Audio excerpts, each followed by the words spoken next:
ya krado nti bi sure some so ya krado twen yen enne ensem no doso pa na adansie hu nsem no enne Ghanaian Times bako eba so Goma East District Education Office annex akan wirem na wo call center spreader ho na wo mo ade biaba ma menhwe ha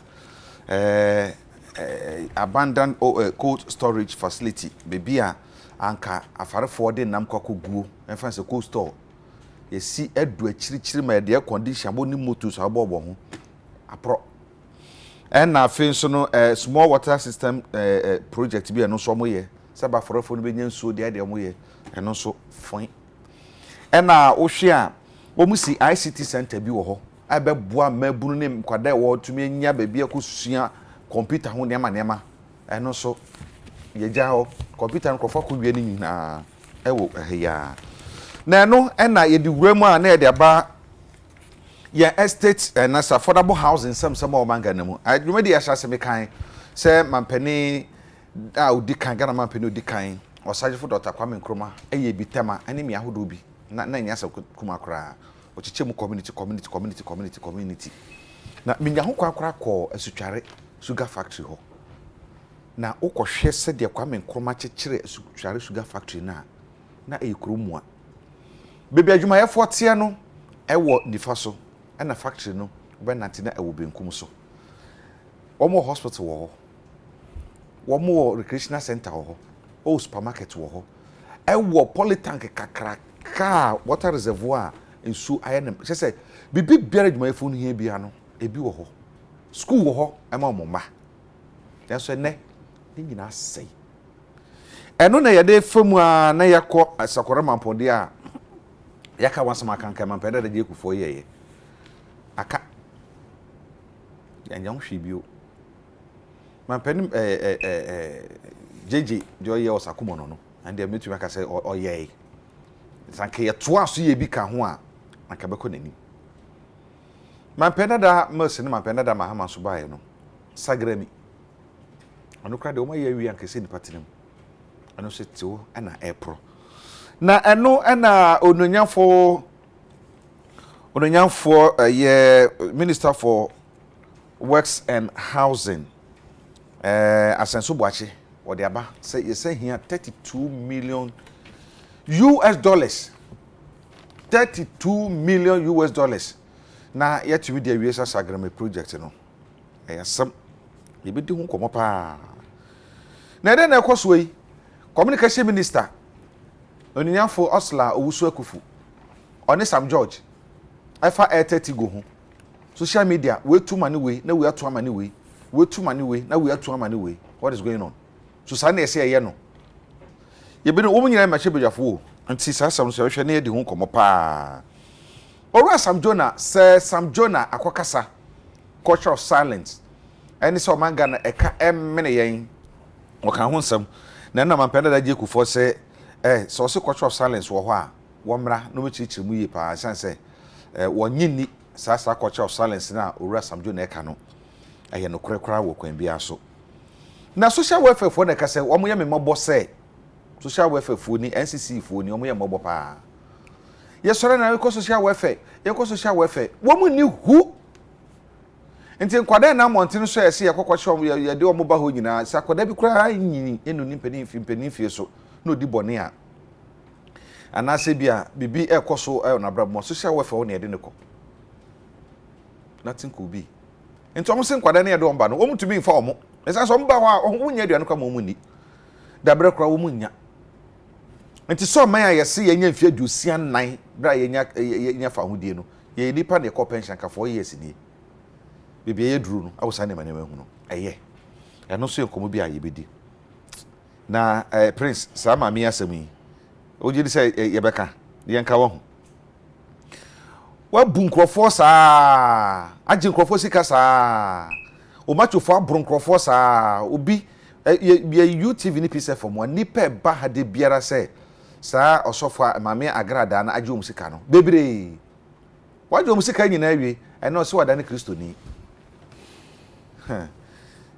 ebedi hu komo and Erika J deputy Buno regional communication officer de ma NDC owo mi fi ha and afi Alfred Thompson wono so MP communication team member o mienu nene me no medi nkomo wo UTV ha abejafo makwaba ye nia bia boko nyame adom na wonso adom yetin kwemi ize na be da nyame ase sa ya me pa wa ya maye mikromfo so mo cheo o kromfo sampafo German North sampa ni sumai me jo mo so pa anopai de memfa akwanya so na memma mikromfo yako se babunu ba ko a oteseme be 3 days ago abrantie onya akwa akwanhia oh na enra enwumre na ofiri mu ye friend Frank me ne ye fine pa nti me ma busuan ni nyina yakọ tichu ene ne maame madam be maame best friend ene maame ono ne everything omo ye bibia bom ti enra na dwo na menya ne nti ese de esi ti ye be ma busuan ni nyina yakọ okay what so Tommy Mizincha fi Central Region gwe gwe wonyina wochia do hwe heni na ochede wotenkwima bia record fine Martin Gweda na mti first range Central Region chairman chairman Kuti na ono menyina ayo why den nyina ayo why oden awo ipon na meka tro bibia why bia fachen memfanche enyo fachen na yenhwe is order hinyim that's akase fi yen presidency oye Nanado Dankwa Akufo-Addo ne de bedechi oye Dr. Alhaji Mahmoud Bawumia sesi a woye Ramadani na wo bompaye ma Ghana mpuntu kesa abaha ayenyim so there after COVID is nyama ba yeye ejimbe na oye me MP oh no this is why I'm president tell me your talk a strong man what the sama me asem yashi Eric Professor no mami say agrada mami osofo eso so wada no sofu yeah eja no pay de mecha UTV ahefo nyina na mencha Ghana mampani that His Excellency John Dramani Mahama na mention him cry say and someone ye nuanom UP for asifo de o ma no kan mre bi atwamu no and social media ya kono de obi aka ye bia da bia atwe ba ko ba nti anope so wo me number wo hwe me status a obehu ken ofori ata na yesi ankoma mo anu dwa den na ne reality na catch up upon them nti said the kan mre bi no say Ghana de wasom okotena nche na posterity and a bejeje 3 days ago ko social media na mo colleagues central for bi multimedia omo unity kwafo no because e wa konwa so adum so ba ya mo twa anwoma e omo sports guys no eno ameko adum TV na me busa se na we ya ba no track omo no sa akode mo track na ma na so that is the reality now dawning on Ghanaians enye dum so let me use this opportunity to say hi to His Excellency John Dramani Mahama na uncha president yes sir Kruma yeso ne maso mami ya okana asemi okay well me dey know I was asking myself a lot of questions CID for na ama na sesa na senya me honhom na aka na na say den ono say ne so for say ne so for ne hwan evangelist nya mami ne yesi ne kunu yeso for o say ne so for once Kruma no ene kalabule na do so too much hwe unim se wato asore dan wato asore call wija asore no me refi wato she bought it the church comfort no to asore dan when prince when asore no to me refi ba makohoda obi akwakyere no da is it apart life na asore no ti ono so ni din agrada konfo agrada ekokoto sofo apart life asore agrada to apart life ti ono so ni din apart life rebranding power yes Ghana hanwo as yenye serious maame we start ya oye na adwuma wo hia maame no ko tumi so ne powers bia o one tro but wakota memu adi na chi metro man for na wo ba na o si for 10,000 beje 100,000 a wo de ba duru fie na ma odan wani ba na ya bo na wasan because no ntimi nkoye case Ghana ye ni honhom mu asem bo a na maame ne de afa so aye se adwuma ya be 20 years 20 ne kunu ye sofo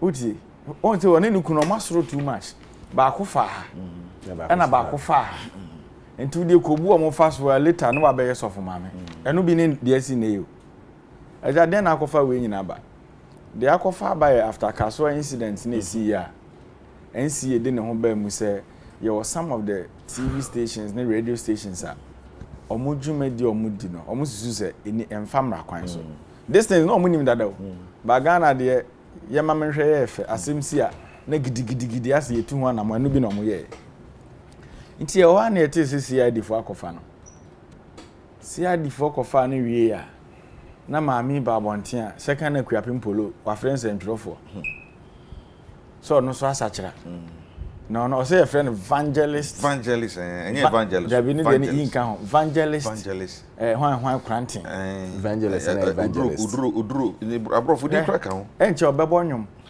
dina wafa no wo ho se ne track wall na anti track and these people they are criminals in the system no a movie producer or you try movie crowd oye movie pa so movie producer sign actress enti eja ba bi adru o man be bi adru no obi a betimi asori abu nipa afaso ade eche won se masachira sa na ye ko no ni kunu no mfiri nyame yes no what do I say untumi nkasa wo no komfo na da wachi a obu nkofo faso ode siketo nam ye nkwan ma odibi say time na obo mpa se ne be ya oye fase akwanche bo mpa se na yere be sakra Ghana fuo no yes oye sika gare gare sika gare don't mean kan wonim nipa eba fie ha nipa eba fie ha so mo pen number dabi se mami bi kura de o so fiata ebu ni kunu ni sika dwetiro wo no na o ma ni kunu sanje loan ka ho ma no na o se o ba be fa ne ma won kran on do be se kwasha agrada ho na o mu ji sika ni wieye na o so fa ne ma bi na ne ma ye be ka se fa bra no obetu onye edwie ni obetu anya bi da bi obetua oil bi a yese fa bra no obechi wiase nyina be bia wonya bi da musema be so no yin bi ni ho na beton ama wonya na wato na watu bi da o da nyankoma de na ma e bia no na beton ama onya bi no like after say ya ju sika wie no niema yese fa bra no ko pa wonya nti dia yen so sika aka aha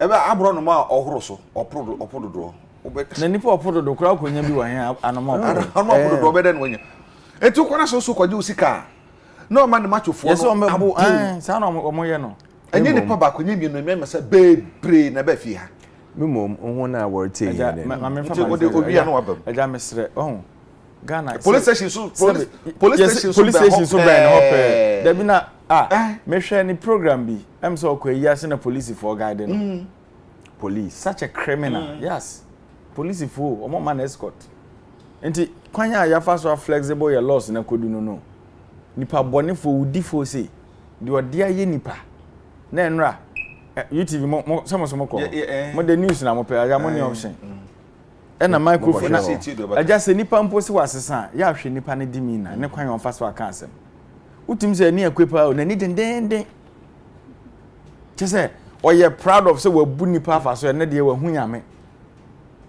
nyo na nanu ada na oni obofo okuntokwe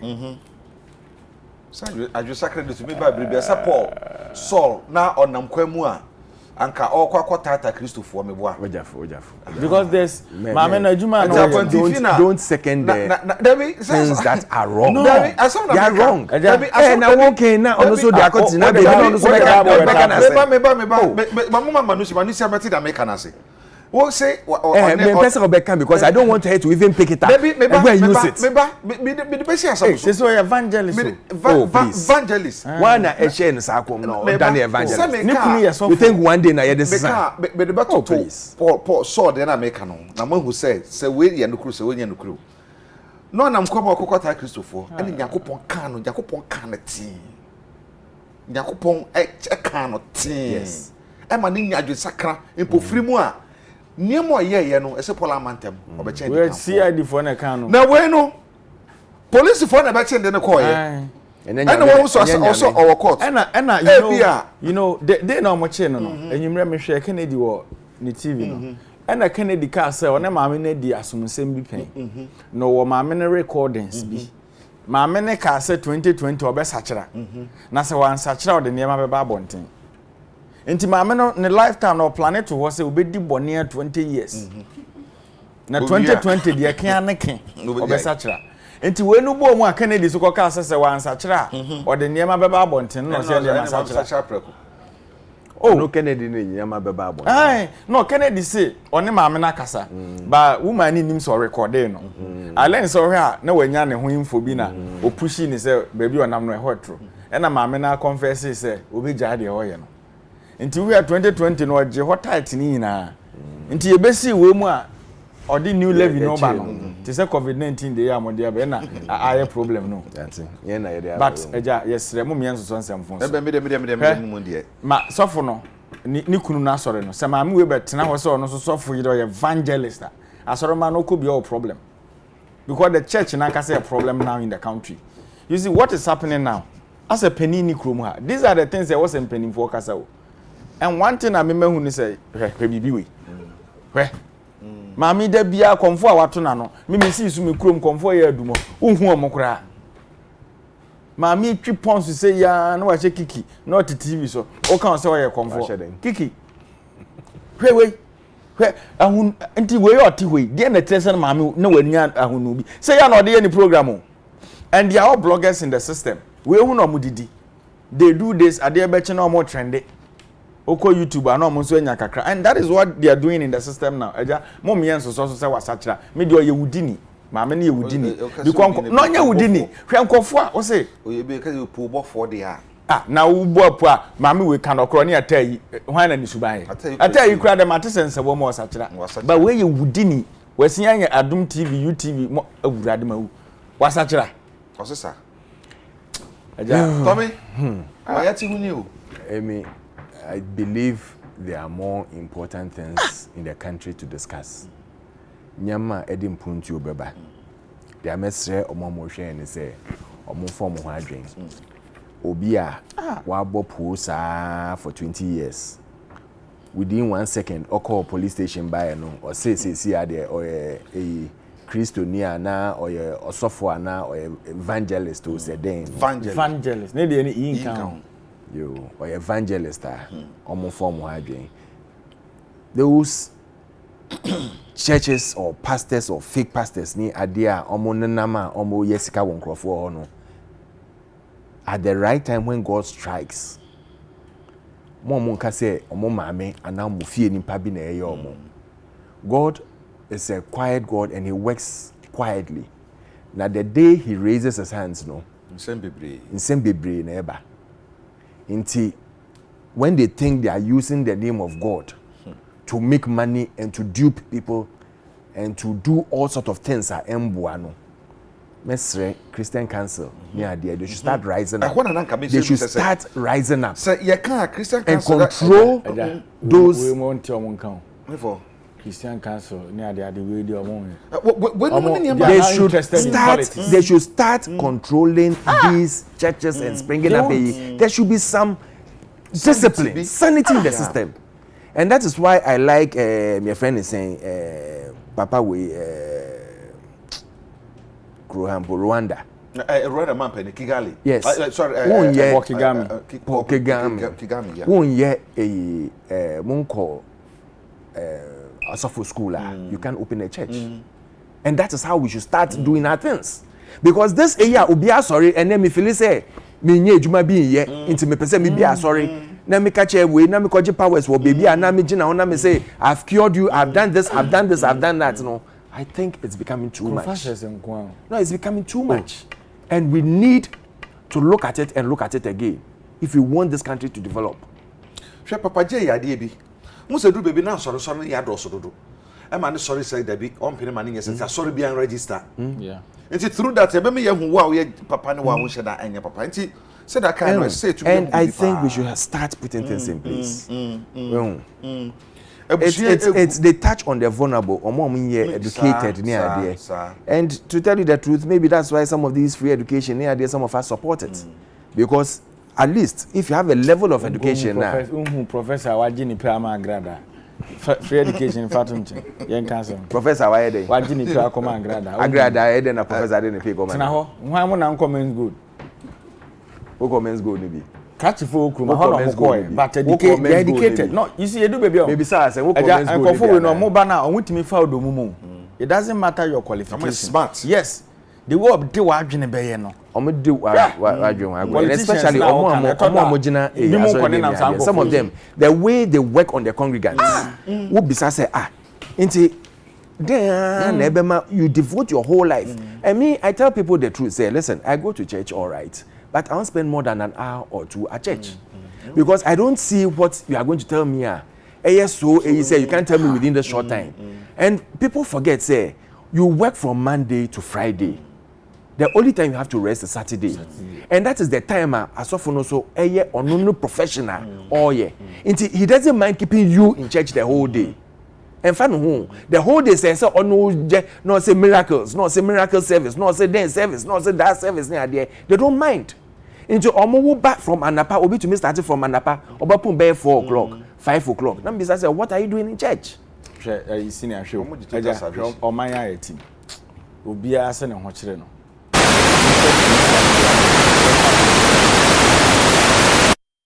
That's what call ya come to.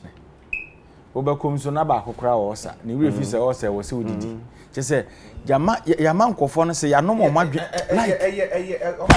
na enye won say obi yare mpon ko hospital obeko asori dem say ye bomb pa ye man asofo betumi aka cha asori ma say wo monko anwesre na mo da fo mo obi o ba ko bi o mo nyine kurekura friend say sekan ni why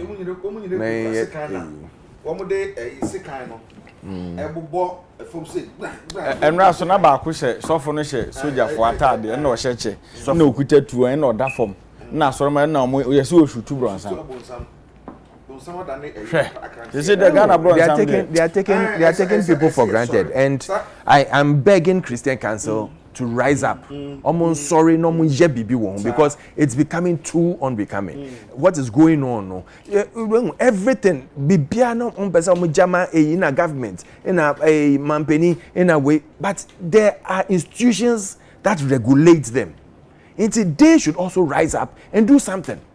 Or I say kasetia eima yen kasentia omo almost stopping certain churches they should use the proper channels to stop some of these churches because it's becoming too much.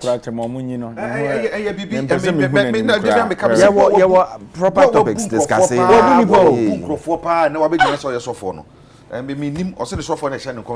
evangelist anyway there be oil it's all evangelist social welfare for chere say wo mutumi emfa nkwada esese ne ma bonten no wo mu ni the capacity it's say baby one of the newspapers I think Daily Graphic front page we share page 3 we share I think say Medina social welfare baby I wouldn't kwara ne go ni edan na I think 1 2 3 just say edan kiti bi enoni edan kiti bi eho na yesi social welfare Medina ade no enoni na hwe kwada dodo a ena Medina monte no so mpo a ebia ayi Medina zongo junction kwara no kwala na yesi omugo no yesi esa omdo makwa omu enu. Eric, are we serious as a country? We don't plan as a country. Ejama memfa kwenye so me ba no pa me dru ze achi motor overhead na se ha no na motor fu ebi we dey cry enya okada oye se oyi afaka bi ho na MC different car nso asu a wotie sim na wo hwe moja na pram nipa no wo fom a nti ye besre ye nuanom a mo use motorbikes no moto de me na besi oto a wato wu apakan obi ye okra na waja because we qualify ade a obo ho a wontimi sorry wo body account nti yesre mo de moto ne nam kwan so a obi anim se akoba de ho hia but be ma ne de wakwa bedru fi nya ntem no ne de beka go me hwe de wa na omungina kwabra ne be ma pa da ho na moje pram na no edi nti yesre wodu traffic light na se na so a Wo baby a wo kɔ no ehun hia nkyɛn baby a me kɔ. Just stop. Obey the rules. That is all. Me that say. Social welfare nsɛm there. I think said omo kan omo dika. As a man no was here ye dwene. Sa na me hu no.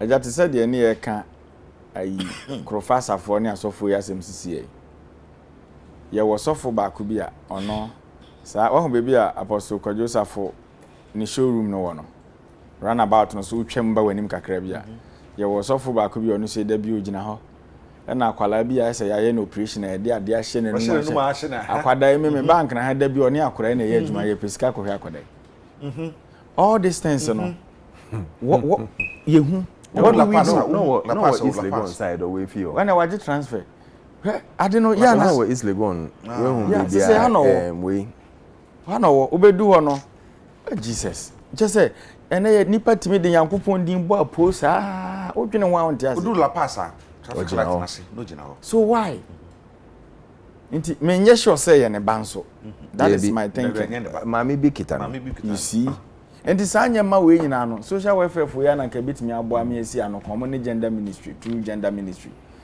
eno no social welfare for and bitimi aba abo ntia be ka se omo ni na facilities a on bitimi dia ye nti de be ka e be gina the said ministry ne so ye be sere nu aba adwasafo ye nim se ne papa kan tanka humoburu ya na odi di ne dwuma odi adu this is the time I was seeing a comprehensive plan for your kwada na omo na abonten no ano eden ubedu di traffic mu ana obi aba ono no won ka so on paper windscreen no paper ma now question am ebusa me ho say sa ba mu ana ote say rikeji amete how many years na obe paper obi ka hwehwe nim za na paper wi mpo ahe na woko utimi hu obi wo street utimi ze bia 7 years onware it's something serious but we should have a particular place at this nkofo no ye betimi accommodate omo in a way and nyina no ye be rehabilitate omo say when we say that identity no but ye ka say ye ne aka de ye beja omo sa da bia ade eche na nipa foforo so be kan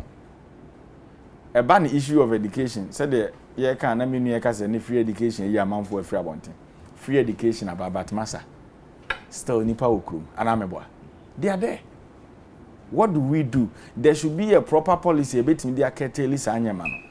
I don't think say ye the emrebia ba say wo bo apaye udi say adwuma no okrom ni enya wa e bechewa ade eche obekwa kudina you won't go anameboa ombeko no ene Ghana for there ombeko semra no ba no mo mbe enforce semra no serious about it. I think say mbra no wo ho mbra no wo ho and me tell say oh no, there are rules. I understand though. I understand. Na me chese ti me bo de me kan be on time. De me pese me chiro ne say ye de mra beba. Ni aka say untimi nkogina kwan ho emfa akwada anye sei. Ti say de wo kan yamsem enko ye sei a. Those things no na ya tinipa because him say cities no modos. No come kru mu a okosere wan na ema obi. Ade achi obi akwafu ever born. But we those in the cities no obi afri na kru ase. Ni motive odi abankran ne so oba besra de oba no so ompe kurase opeyis legon hona sika 40 no akogina hyiahyi ena omo target ni nyina so bebi omo gina ni nyina bebi a traffic ni ade chi traffic opa kofo na dwen adwuma nti ye besra social welfare for no mo nka ne tra kwase won ne aka de wi awe aban no so intervention bia na e wo so intervene mo omo na yetimi ye bibi fa ho no yenye because I don't think say baby a Ghana ye develop ko now share resources ayewo if you look at the human resource as a nation ayewo na me gidi say e kone sa emwa ebema nchima ne da na ye basa aja we all started from somewhere yes say shares as ya na ete ha say da bia mihia wa meka ta ma na e wosunya ne ana we space abuchire connection e space na ye mu bi mu yesusa enyino jo a that time ye nua bogasi omo mfirefie but aja program na oye no enna no mo frɛ no mo achia nti obetimi achia nti enyinu dwa na yafa radio ni yetio ba na nyame adom ne kwan ya yafa so career ho ne ntete ya de amaye no obi e kon kakra nti se wugina street man nwene se owura kufu ado start ya na obedi mampani odo se bi ono de ni family na hoye but ye wo bi nso ane de na e chen wo de no but ene nipa na make so just position something in your mind say whatever be the case you can also make it that is all. Okay. Tommy, you menu we share story na Mame Honorable Cynthia Morrison or started BB year was Jumadi no, and I believe say Honorable Adwasafo Sesia Fano no. She's going to continue with the works Mame Cynthia Morrison started, and I know the government is putting things together for it. But what story na kaso say dodo na ye those foreign children and foreign ngrofo a omaba sesia omadane omho beggars chat for ni other countries near there no Niger for near there no, and they are the main ones on the streets now.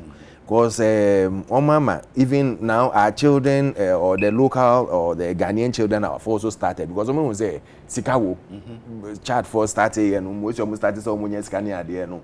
They also realize it's almost 1 year. But every child they will be a pass steady. We do traffic lights near there. Every child will be the parent and mommy be an papa be jine chihoa.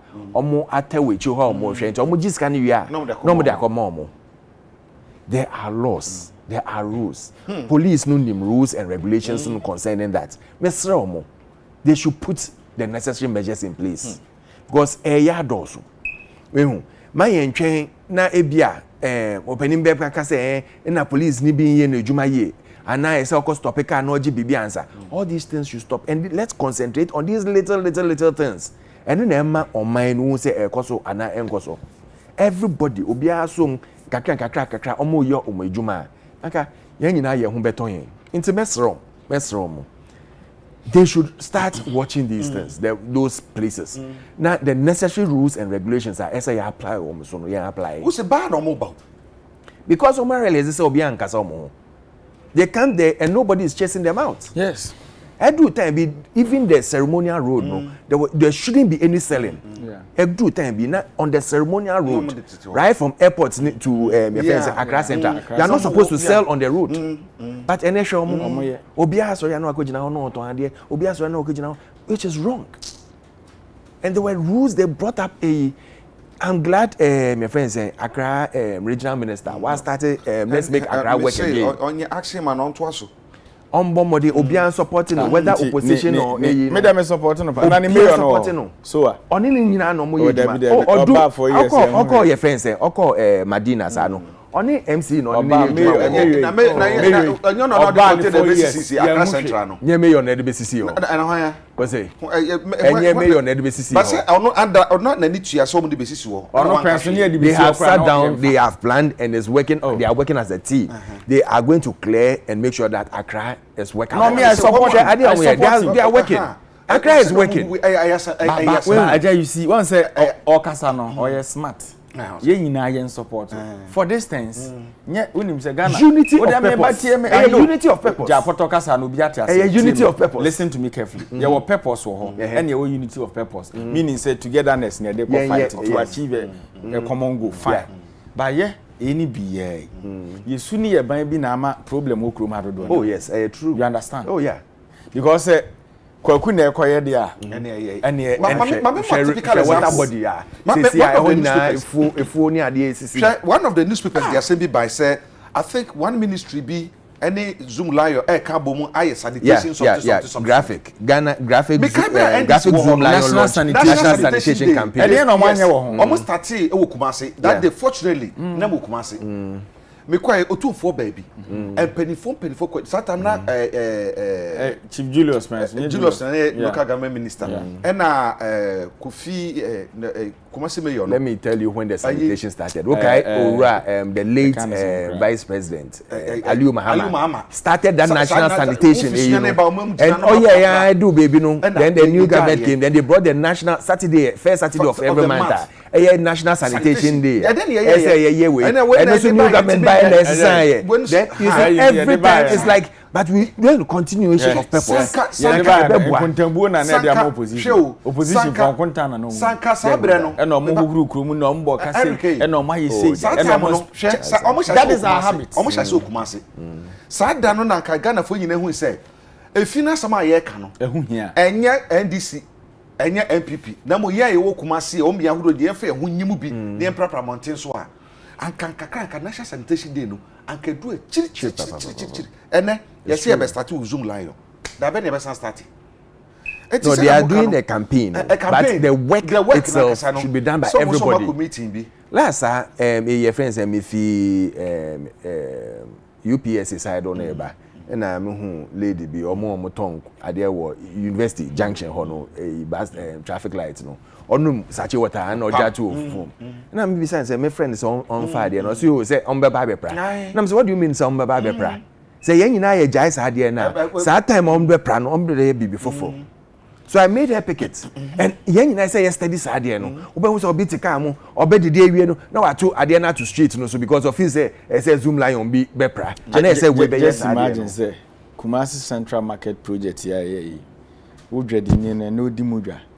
Opon a on sese nwura ensuo toy na ensuo yiri famu because gata na ensuo mfamu a omo se dwoma ma de no kro ye na ensuo yiri ba ho na wo nwene wo wie na odi nwura ni team gata no se contractor na ye ensuo no fine enko that is their mentality na enye say ye nyina and that is why I say yen pempem so na yen make sure say this thing is going to work once and for all. This is say na we have by a way project no yen jai because if you had continued with Aliu Muhammad project no added the Saturday sanitation to it and brought in all these sanitation I say keeping a crack clean here there no like I say no bola tax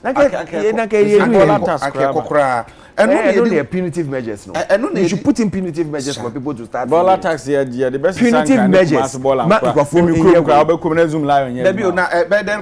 how many of the communities in the country and Zoom lion mentality. That's one. When people start paying punitive measures, you do right now see that they have to do the right thing. Affordable housing Sagleme, you know. Just say. Sagleme project in there. We won't say create, loot and share. Simple. Okay. I didn't know kind of sir. 5,000 units of houses going for 200 million. Calculating actually say ahina ebe basic a year ye beton a dime back ebe ahin. You ask yourself say that 5,000 yes sir 200 million divided by 5,000. Oh me you say I say don't get the NB.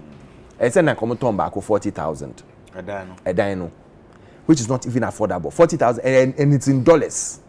$40,000. Yes, per one. Is that affordable? Yen fan to chain. She baby omuko see wo.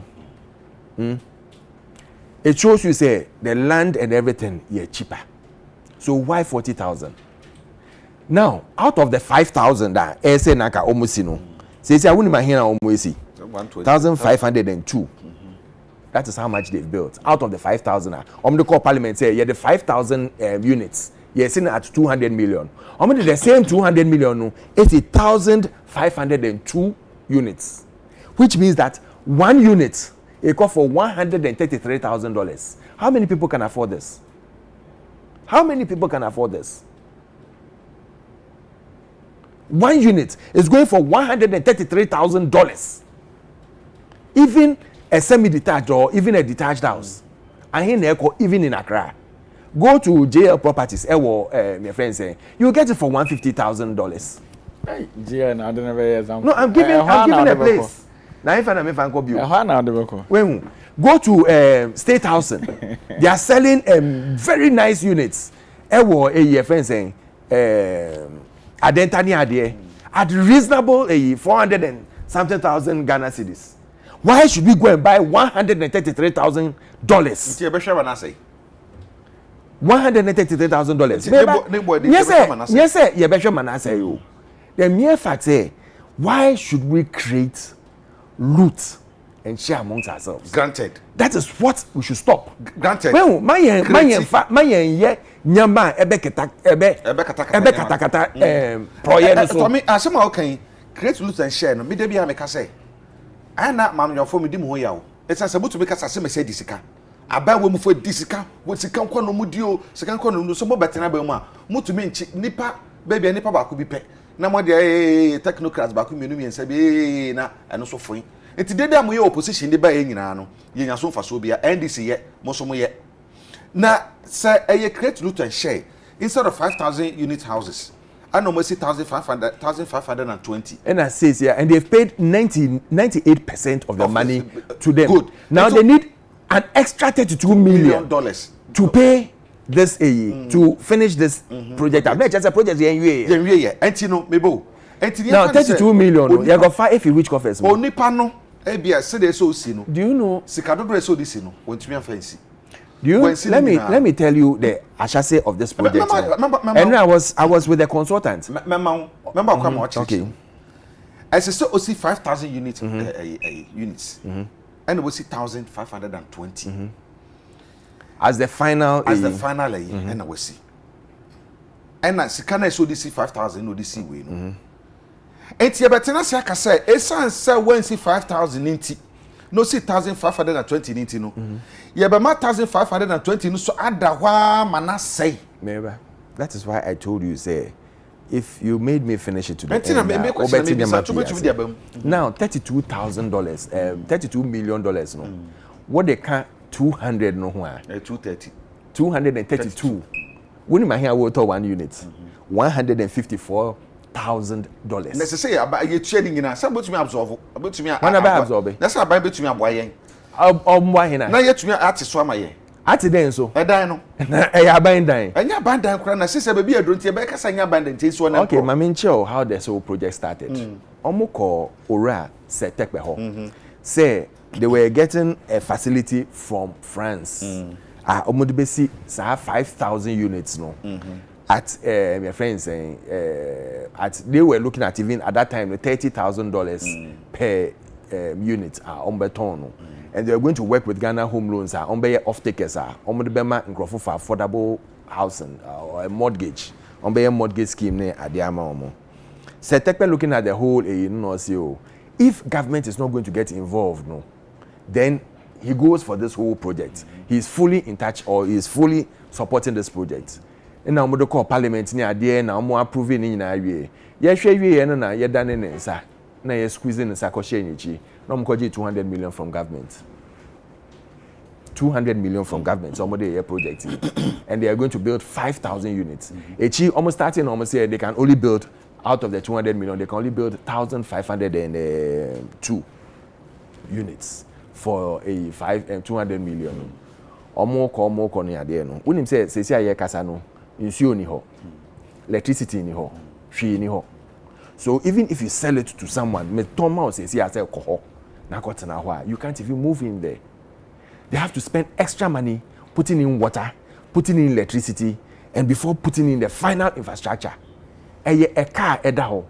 Already now there's the Kufo estate yen Nsroma ye kakakra ye rent to own until yenyes kakakra na ye di yenyes kakakra na ye we, so that is how they are going to do it.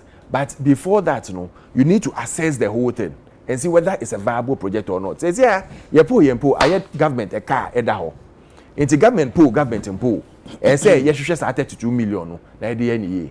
But what I'm pleading with government is that omo create omo looting no more channel. They should take them to books. That is the most important thing now. So that it shows the people who are greedy in society. But 4 years along the line, Sagrimadi wo is in Kofi Disika. As we speak, minimum de say bia yetumi achi kosi mensa. Kwabena kwaku. Ekuya say ebia odiye say e play role say enti ne yafa no ko gina se ni bia ana 4 years no adani so ana April si agidi say create loot and share bi wo ho a adeti so far you to be nhwemu na to be enye before you can continue with any project you have to do your investigations, you have to do the necessary legal to an extent before you can even touch the project na ewo ho no. You can't just go say even though your friend is saying even valuation, you have to value it and know that at the time you are taking over to continue the project, what was the value and sika hin I spending on it ebe cost so much. All those things have to be done so that when you go to court one day the legal aspects are covered. Are intact. So those things, seriously speaking, it delays. When in Ghana, ministries, protocols near there way. And definitely, you know, once that nkrofo be what inside more are benefiting from it, you know. Don't intentionally delay it. When it takes some people are on back and say, listen, I don't care what it will take me, but I'm going to make sure that this thing goes to books. And where are those people? That is what we are getting. We are getting that now. And I can tell you that the minister there now, Asenso, is going to perform wonders. You have seen that he started. He is working on giving the housing units out to, I think, GAF or something. They are working on that to make sure that it doesn't go waste whilst they deal with the substantive issue. We are all waiting to see Cesar deal in between about 4 years along the line. Then that's one I produce, I say, ceiling. Trust the Minister of Works and Housing now. He's going to do it. He's going to perform. Obi the better shipping team. Or some say young men, you know, Abujina Pony or no. And you see how they are. Yeah, you be saying enough. Now, young ones, so Kakra, they mix and we won't say, boy. And tonight, this special prosecutor, any young guy, and he's going to perform. Ningina say, you bay a Juman and a Juman, or better perform. Many are so better performing. Eric. $32 million. I still say, Ghana no. Sikani ya what sap on Eric no what I say. $10 million. Then 35 million kwana ya yeti kurase ni ya yebre ye huna mane. Dan ye pro. This housing project. Say in your parliamentary approval in 2013. Na Government of Ghana, na or your representative for said agreement in the Ministry for Western Housing, and the General Mumano. Now, Nabota, and say, you dedicate $200 million. Baby see dying 5,000. She no crab can say, Pimunu, they see dying Pimunu. Okay. But I made it after say, if you could assume fear no money, and I believe strongly, sir. Probity and accountability and here in everything. Very well. So if a buyer says, I'm a buying back one bet na some fear nine. Now still, that's read from the book of Lamentation. I don't see the seriousness of the government of the day because one man or Sasway honestly, Wamra, ya approve sika no almost started Jumedi no. A lot of factors and a crop up. Into a moment me and see a noodle door na was so many sidru and I jameboa. I did any more a tea petemua, a can't answer me. Some 3 years ago, na cement bag. You turn about 27, 30 Ghana cedis. And now I know say cement bag, I will make room to my 50 Ghana cedis. And it is a omoko sign all sort of agreement number. Na so mo ye na kwan a do na baby asika ni free ba no e ma hyewa ni nyina ye factors enti anka ban ba yi me de be ye fene se wa set up committee to investigate this matter anaja me boa na baby a mo susu se chimato bi wo no mo handle in appropriate manner but ye ne mo ntimi metena ha da bia na mo to nyom mu di abobo nye no na Ghana for party because ade ba ko edin kunimdie ma mo in 2016 yeah, must succeed by corruption. And as agrimi ya ni say, we ya ni say. Until after say what to say anyom ni na che Ghana for no. You spoke a lot of issues. Mampeni ankasa contract ben ye be award no say inflated. Cause for interchange no say inflated. Oba ma hwehwem. O ka say adu mu kra ka say yeah unsua de ansa wakasa. O ka kire president Kufuor o say yeah unhu ansa waka. You said a lot. But oba ben mu a utimi meye sa lamentation chapter na wo kan do something. And we are doing to me amount. But me dey ne say project no me call site that there. The ama week we are saying sorry about them say Hassan Ayarga ekokofa ho and oko video na okasa wa chire say ye dey kan dey news ofie ha good ye dey news ofie aye say ye dey sky anajo Friday bia na mo ya net am akọ say ade we na eja come to 26 eja me go come to 26 me hu say mo you come to 26 affordable house 26 affordable house na me say before see here no they be welcome to 26 ye be call monko honko hwe na mo bia monko akufado house project na welcome to 22 na mo hwe mo say hospital Ode mane kasa wi. Oh sorry, kasa. Ye kasa glimi. Na mu dwam no ne se mu take action so adane boachi bidin. Na say saglimi. Once obisa question bi want me answer. Obisa wo say. Enti ye nhwe ma de wo ho ne nse ya na. Wan ya want ma answer. Enti me answer. Because adane ye see me answer say say. Yes. Say mususu se bibia akoso ana bibia anko ye. Men ka say ye see. Eno nkyere se kakra na e wo ho no ye nhwe ma ne nye den. Ense. I'm telling you say set time I we this project at the to one some betna so within 4 years obi ante obi anya hwe no se ye ka se ni person akwa akotena de na ye wie no mu a maintenance cost mpo ebesen akọ no another ayo so value for money na ye kan we nyina ka ho bi enti ye besere me de me nye preview to a lot of saglimius and one agreement. I can take you there for you to see. Oh, yeah, project na me pa. I'm talking of the contractual documents. Many copy, me name the com. But I'm penning for me. I say now Honorable Collins Elder the minister, and as I'm saying here, any deputy. They are in the country now. Enti there be idea any court to down one boy. Oh, case I court. Now could you court to down one now? Kasa me court. I mean, go there because I don't know. When I work and go that same. Me say. O me bu be me se court dan wo bobo de ye nyina ho nkase me court ni biwe mu but wo na wa ban mu woni e betena na saglimini de mo anya de e na sika no wo he wan na obusa no ye no na Ghana for party o ene me ne wote aye kase me nua no han dan wo taifa no single room 1 month ye je 500 Ghana wo try say oko is legon chamber and ho de aye 1,500 a month into 155,000 okay me bo say nipa ne pe ba bia da nti ususu say oh my Ghana dim ye ka so obi nya de bi na wa anye ni here what do you have to do you don't talk much only moru attaching obey minister for Western Housing MP good unim say this same saglimi no and that ni jurisdiction somewhere match omo make payment of $5 million okotena sempa FM say nyo no ne tie na ni chief director ni etua sika no but every sector minister etua ma company no contractor na no sidan no eno na omo say omo tua wie ya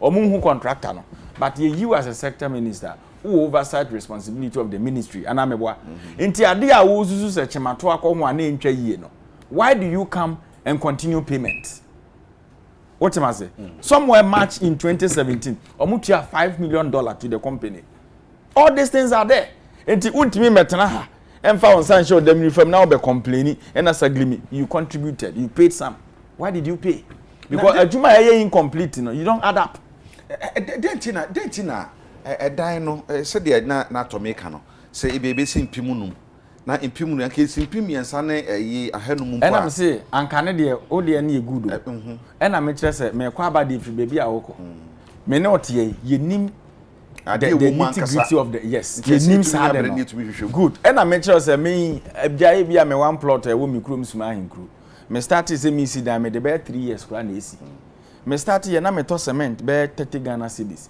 and then me nyansi wi cement 50 Ghana iron rod na 11.5 then I be na 15 Ghana cedis na and then I'm 35 and you see with the contract ne ho nyema no ya na a bit complicated ma me more example atebubu kwame dance road me kai se ye wa ban mu no ye de ma one contractor is it just small company limited aban we ba ya almost suspended rules for 2 years no okay da ko ye see ye investigation ya de ade a ewie ya na omo aboga na kro no $1 million no through osafuma for company yo ne be kofa by crew and associates yes at the end of the day no mo say omo repackage contract na ma contractor no and I'm around 81 million Ghana cedi be multiply by 3 at then anko old price because okofa krata na a lot of quotations beba and a variation and where I see all those things we know into the media ya mesre ne say ye ka say ye de ensa to aban adwuma mu si ye ya yanya ne hyew na mfiri ho because Jessica ni bia ni ho a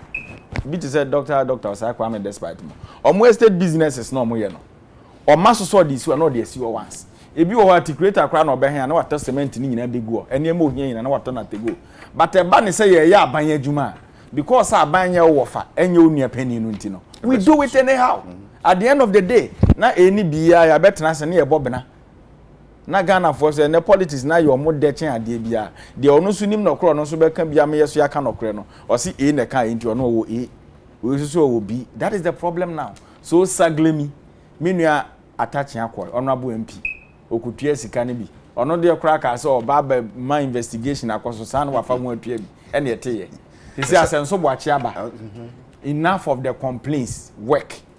Adeɛ bi komuna antwe ya expose who did so. That is all. That is so. I'm saying so say no betumi aboa ye pa na ye hu dia ekona ayi asam ba ko a wo ha me so say betu aka wasem ye ne abere ni sopa o e ka wasem no ye Tommy ade na asam a oru asam jo na kan ye no of a culture of silence.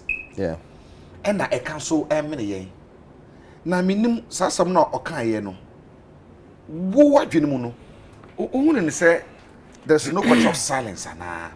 It says one of the newspapers says my parent Adekye Kufo say Sam Jona emre bio. It says nsem okan ye no.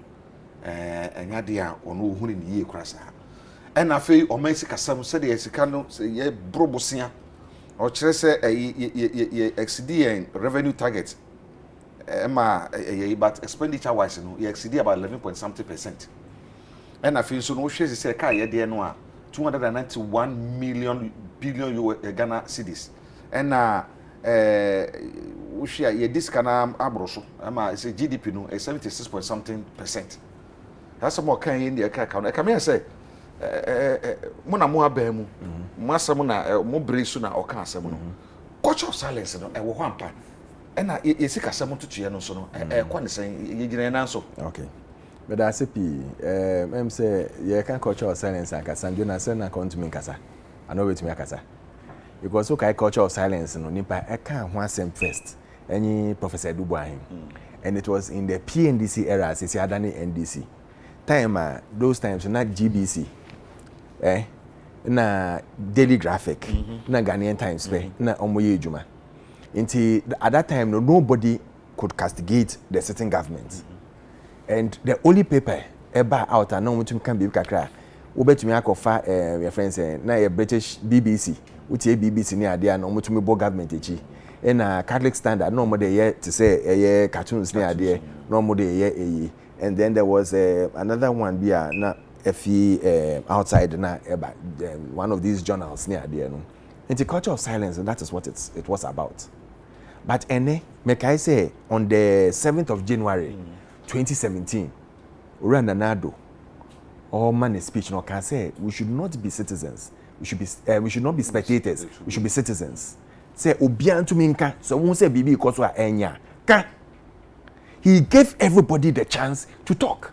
Into where is the culture of silence? Now, culture, giving the chance to talk or no, are different. And not talking without being attacked, attacked by who? As an America. And I mean, besides, attacked by who? Whoever the people who do the attack were during the PNDC NDC era. They do.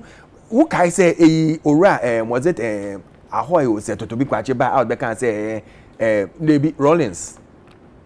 Babies with sharp teeth. Say what can be back one? No ma, but no ma yell sir. Say the young people in the NDC at that time, no, they were always attacking them. No, culture of silence, Anna. That is what I'm saying. That it wasn't even culture of silence. Even that, you're friend culture of silence. And to say, see, I would to me kasa obianka she. Woka ye show di na would to me ye de awope.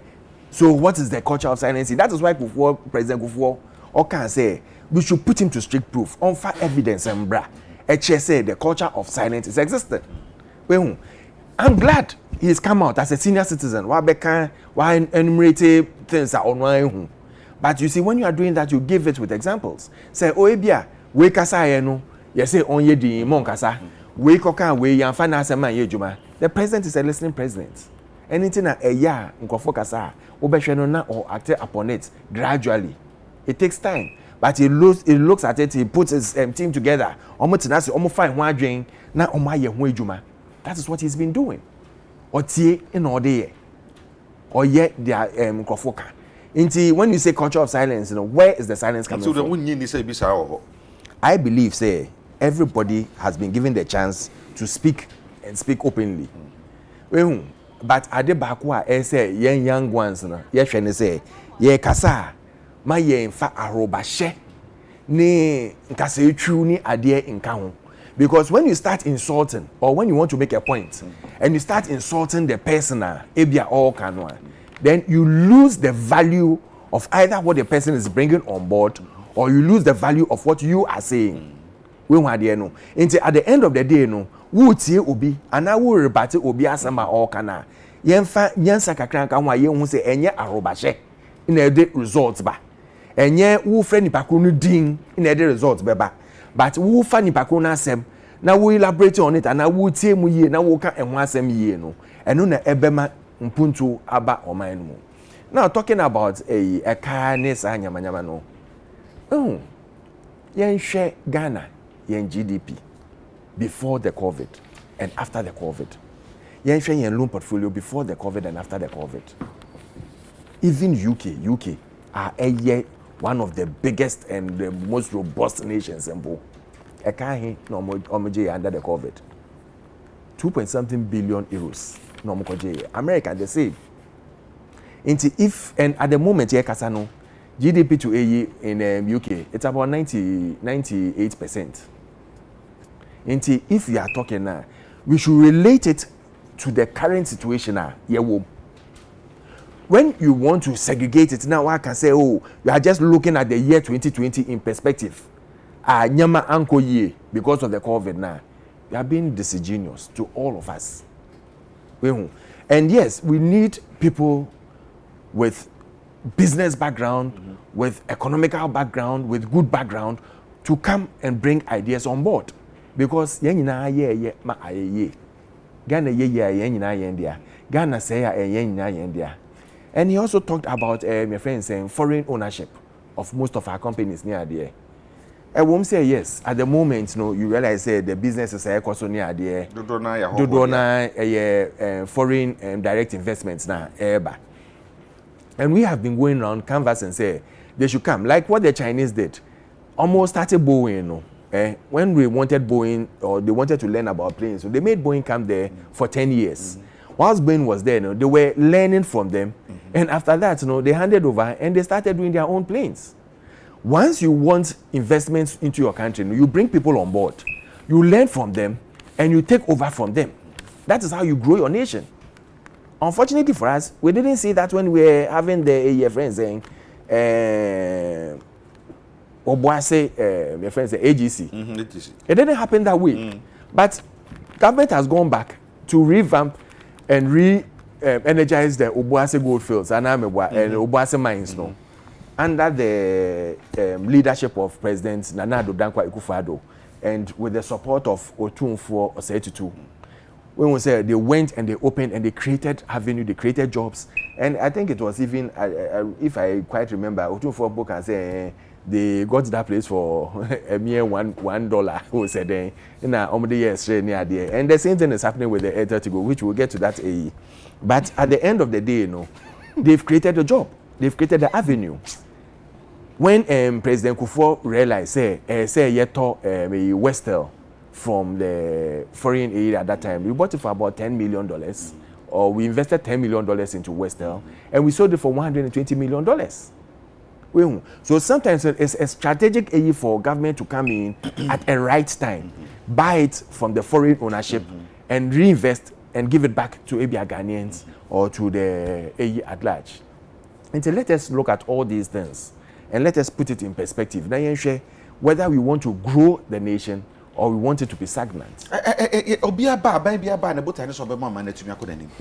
So far, baby, say on my 64 years, Oh, we could have done better if we didn't have a lot of the revolutionary era. Because me can say, and I have a strong point on that, say, if things would have changed drastically, it would have been during the revolution. But it didn't happen. It didn't happen. It rather took us back. Because look at us now. After the revolution, what's next? Look at us today. Mining by example. Say na is illegal mining activities here enkoso. At least the environment enkoso. Na enkoso bebre. At least the environment was safe. If during the revolutionary times we had put in strict measures in certain things, even look at the Accra needs near there, the beggars and things that were selling, the people that are doing with impunity. So we call a market areas near there, the way are almost streets, so the main road don't put near there to sell near there now. if at that time all these things would have been checked, to say much almost started with Salifo Amankwa was circle, even though he was beating people, at the end of the day we are achieving some results. But at the time they left it to go because of political expediency. Because of political experience. Even within the revolutionary time, because at that time, no, they wanted to start the your friends and the 1992 democracy. So once they were stopping people from doing that, now people will not vote for them. So all these things cost us. All these things cost us, and it's cost us so much. $32 million. I can't answer. Cultural silence and. Yes, kasam to chill na sabdo na kokai. Come here say amafo kasafa ho pa. Mo ni sa. Yeah. Ora samdo na obi a business person sa na meka no.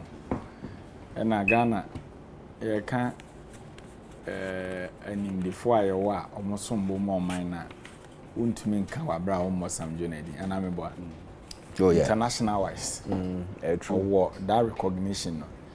Nti etoda na se assembi ba na efi nipa bia no ba nipa no wait no ene e de measure asem na ode aba no because every message be ode be kon the messenger masters or you be ode ne ho e de na wahu nti a wokasa we live for a very long time abanya ba ni na na oye ne businesses nti na e de na ba ya obeka say ene your culture of silence aba back baby a oman no ko eka me na oman no esika samunye nti na I was expecting say nka okasa we ekra ba omia doctor obeko Central University akoye lecture na nka wa chire ni mu research sabju na mu yes because okay anumdwa ba omia de ba Ghana politics no edutwam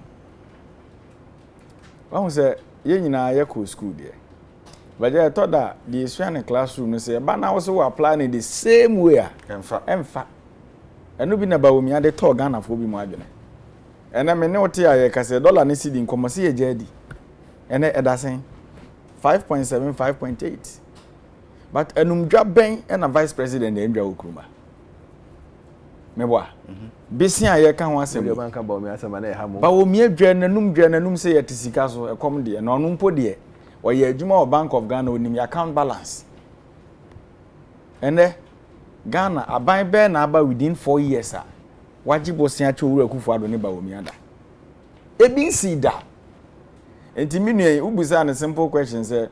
If he fear do see a yedia so mine, Nimpuntu Ayakono, Usususe Eden. A honey or see do. And as a smart communicator. Or say a man won't say near maybe mona a man aqua could do so. Maybe a man in yarding. If you come in chroma pencil by now, your calculation. No. If you obey you ram a hammer pencil, I got a busy yarding 122 billion. Meboa. If you ora kufuado, Mahama pencil by one qua open, Sika wajibru 150 billion.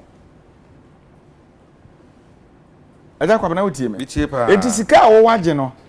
A chain Kwame Nkrumah pencil be see Mahama pencil. What am I say? But ye busa mo na hwe nyansambo akwa na COVID. Da bia meka na na do ho say HIV ba ne pencil a nko watwa to e da ho. HIV tax. Ti say the watwa COVID-19 tax no. E na nkrama yare. Ni nyina nko betwa to amai because what is happening now? Yeah, some do na e kan bi no. Aja kwabena. Let the fancy flow. She baby a ye public debt akwa akodu. Na show manager pade ayewo o pese ohun so man bi etumpon a baby e wo se o concentration e kose aban bi ba na oye investment a oye capital expenditure projects ana because at the end of the day no sa de na aban ne ye no e na ebe wo mfaso de de ama o man ne daache ana meboa enu nti no kwa me nkroma ba ye no onya ni suade hunu e de akosombo dan ba akosombo time a ode ba ye no ye be fa nsa na ho ode nkra bro Ghana nyina so meboa. And they use to do level be near another generational capacity. Good. A champion so by also, ya ni anameboa. You be see affordable housing in the account. Those things a policy a wooden fast for dear more minor. Uraku for so by, or also be enough for dear. Fine. Papa J so by, or also be enough for dear. Mills Mahama administration. time no so kra no mo so difu ene ade mo ni sika sem ye politics mo no me kai say under Professor Milsa ye ka say ye copy sika be atoabo gas project say first time omo come ra she bedwam na omo ka omo ye dede pa omo say ye kwaje bedi but then now me ne wo ka say obia ye such capital projector returns I dem atoabo gas kra na me kan returns I dem more mine no enye returns ketwa because just imagine say emre bi adum so ba ya na major challenge ne ba ko ne say ye ne Nigeria for gas akobadie na na eba no na chemato aba fidie no ho no ene Ghana look at the gas are producing in the country meaning say ye ha ona teso sika dodo ananka ye de kra dollar na ye sesa de ko kra gas no ene aban bi investment a yetimi nya bi wo ha e de power machines ana me boa $1 den ko bio enko eso ti kra ma oman no ye ho hen ha ye kakra enti all this in man o yese de be ya e be stabilize the economy na aban foforo nso ba na wo transfer akwa kodu nanim like the energy sector na making ye ba ya ye be hu se dum so ba ya na ye generational issue no we entered into a lot of agreement said the be ya Ghana even e benya excess because the jaw come constituency ye was some of the communities omo ni electricity omo hu kanea da it is any pa na ote mi krom ya atwene krom village bi wo ho no te se minua abetena fidie so ene NDC bae omusen ya ya SS capacity ehun hia ye mfa nya hwe ye tua ho ka de ohene no bebusa wo ne se na wo bae ne de ye se ye mfa nya hwe na de na montwen kane ani bi ma ye kura se em ye nyusu bi uche ye meka no ba because aban no bae ne electricity nkura se kura enko extension project kura ye nye but the same people will come out. Oh, the rate of communities. Baby, I have a baby, a free band, baby, a communities. And I'm saying, now, no other now, more come, Russia, baby, a few more electricity. As no one can say within their 4 years, no. Baby, or more electricity, acquire number 2 years, 2%. What have they done? Me come community, ye fear kunyason 27 communities. I can't bear 3 and any kanya. Sa kanya and ne, ubia ne kanya.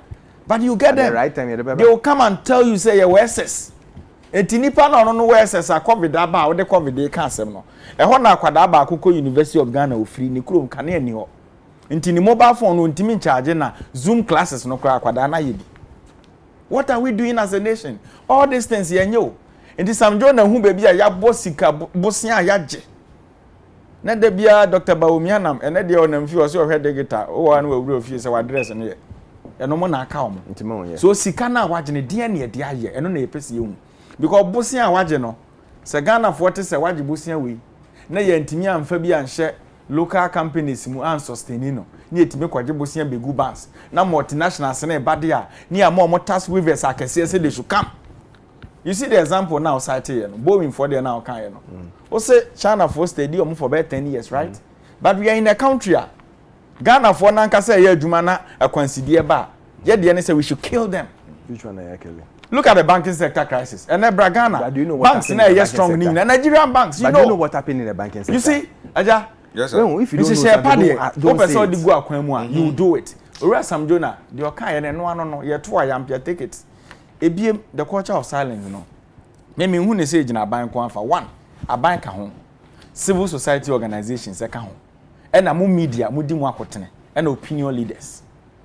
Because if what the yam fan kwachiri yam fan owura mahama penso ba aja owura mahama penso ba na kroma asofo no nya bible nkwa na omo kan na they were interested in politics then ade bia na ye ka bi ade bia na ye ka bi especially Reverend Mate or enfa Reverend Mate former president. Yes ono na say baabi amamuo no kono mu hia nyansafo na ono de kra de ye pa yemfa Ghana man 3 days as a president obesisa niema good and where is he?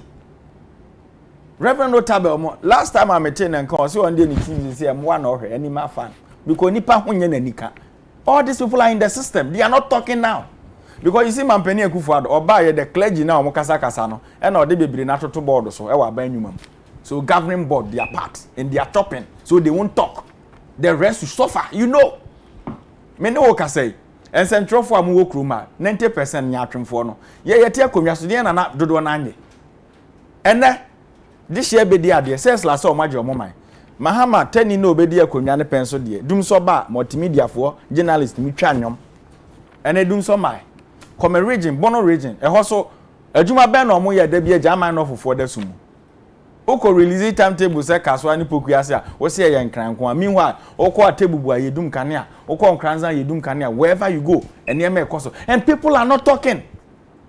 Civil society organizations ai Kofi Bentel mo way Kofi Capito mo way demonstration change ben no manyo fuel price increment ni ade and then back me stop I told you to watch it. Where are those people now? Inti ye ka the culture of silence and na ya wo mu ni say over the abandon ya na no ade ko start say ye ko galamsey fan mon central for na mo sha say hashtag stop galamsey me boa at the end of the day we have a certain president o ka kire Ghana for so no ba bebu o man abetu keta asehye ne proyase through the anas principle me boa principle na 2012 no dey bon to ano principle ne chi ne nkofo ni in 2017 a o say o mo fa raw video mra. So look at Charles Bisiwa no ye secretary to the ministerial task force now normal operation Vanguard no the whole Ghana on a certain record one year man and bribe or where she scan so a video no ye the man no dey nsa fa ni say so a and no dey shase yo. At the end of the day the president is telling us today say we should bring evidence but people are not talking and those are not we talkatives e we pencil where are they now? Culture of silence it the tea of Star FM I don't dance century. Okay, I say galamsey ntokwa ya in the northern sector. Shanzi company for now no mu nremu ya na ban penny for bo mo ho ban. Any regional minister no Roxin Bukari we say why no. At the end of the day na brante no wanwane. Ye penakum no, aban penny for na hante no. Where is he now? What are you talking about? Unia Manasseh. Okofa da expose no ba ya man kanya man. And also ntimi na fie ne life in danger because of the regional minister ne ban because voice recording na ekuta no na minister no voice was so and I judge. Are you not aware? Ebiem, please. Unia Manasseh yeah pencil. Expose Ben one farmer. In the heat of election. Okofa Ford ba say John Mama age Ford bribe. Wo bra America ji me yire me ho kra meet me atosa Ford no. E dey ache John Mama. Na anje Ford no. At the end of the day no, e be ye duawe e be ye topic be 3 months e radio station every day for the expedition issue. Manasseh kuro ye akoye investigation about the current government. The eye expose. Abawi, a training hoodlums, those career predators, those criminals. They were the heart of our nation, Castle. At the end of the day, no, these people boycotted Joy News because mo say, Siama Manasseh say when them free wa munsi hobi. Uni ana Media Foundation for West Africa, boss no Suleiman and Brahma say when. Obeka chere say after that expose, no mo fly into South Africa, okay, because now you threatening life. So the culture of silence now you can. And kofua aban bi penso no mo di expose by ne o kasa ye nyawo ebekum it's a fact. So what we are telling President Akufo-Addo ne say or diplomatic dictator. That is the president we have today. Yes, he's diplomatic dictator. Now him when etimi kan asem meboa aban policy na obe implement here culture of silence. Look at implementation of free SHS. Eno na ma ye problems a ye guso ene omunim so omode school fees kresan aba no. So on say be circulate to abonte. One, as a government, utie nipa. What the policy ba abonte. There were the stakeholders in the industry, which is the industry players. Because I remember say maybe a radio station na. Ebia misika na manya. Okay. And I made a radio station. But a ban say ye penko for multi radio management ejuma sia. The lives of Father Dixon mono. Untimi san omo honko anameboa. It is also be a radio station una wenye osika. Inti ubi ya wa fankofo akwatena so omo nya ejuma. We will achieve the results now open ana. Free SHS implementation. Headmaster bien na no hwe se problem o hane asake o. La presec okay. Headmaster koka se nkwada no mpo nya baabi no moja omo nan. Minister na po. O se omo ntop politin back. And a friend in national power outage. Ni di na po no de ama no. These are the caliber of people here can. Timpani Senior High School. Headmaster dey no mo de here no. So culture of silence everywhere you go under this government e ye ejuma. Na yebesre empenimfo na John Mahama de gitmotu ba ya a Christopher asofo no me ama so Catholic Bishop Conference also the compassionate heart na de omoba almost compassion should go with common sense no they should start talking. Okay e ba ne sana na mo ya ma nipa gidi afiri mu kakra na mo ya ma asemo no mo ya nya atwem dodo. That is the fact na we should know. Yanko social media Facebook na yenu anmo won so some de bayan kinkan kakra Vlad Notti say me bagana nansia na no kwasam ne say lawlessness de Ghana any corruption there ye dwarum se bibi we ase nyina ye ne edi kan no say de oka ni nti okasa ne say o se baby obafa bia no police ni bi obehunu bia no opa bibi kakra aban bedidi sa immigration officer so police for no do police barrier bia ho e tribute part omoje kwadu ade bi obetwam immigration any custom officers crown so no omoje efi passengers so shame on our leaders Sandra also say sikana yesi da kokosi agrada sikana agrada wabu nkrofo ju sika no wonko tue ni nyina na no ware brande ne ho so ayi evangelist oduro quarantine no se na no ya agrada na o agrada nkrofo bu nkrofo no so wadi wando krepa so wasesa se ne ya ayi ne dan ne ade nyina we si no nton no farmer charity Zakios ye no o se se ode atro ne ebuhunahuna age obi to ama na boro so a obo ho prenan at the modipa no it is a grand as was sacrifice evangelist oduro quarantine dia ene na omomode se omo adwo sika nyina no fro mu nyina no ti obi sika emfa ema no Jeffrey Daniel say eja kwabene ma ka kire minister ne say ye 32 million dollars na was ye de kwakọ wie sagreme no ye Ghana ye de mu 7 million pe ena ye de beko na 25 million dollars ye say de come blasters so mo fanko $25 million here. We nyina enche we ka say culture of silence. Yeah, they call so we operative by me. All can say. All can say. We me na no ka. O tapo ba na me kan. Na say what can free. And so I say $25 million I said my Black Stars for e dey call you say Afcon ne World Cup no. Yen fa no en kan na yen fa 7 million per yen fa ebutum 7 million. En fa kan no kan say me say Ghana is a country of a lot of knowledgeable people, but we are lacking wise men. Me the past as no kan here. Now see Jesse Ben Hene e wa beka. I say no kwasam ne say se hwe se de sagremedanti pa na this for your study work pa. Sika na obudi wura project mu no. Say mbeye 5,000 unit houses no. Units no 1,502 no mo ye no tum dia dance through say amanfo abọ ewura mu adisika pa nasi kokose ayire ho o se akyerkyere fo ntumi fa bisika kapre kofi se pension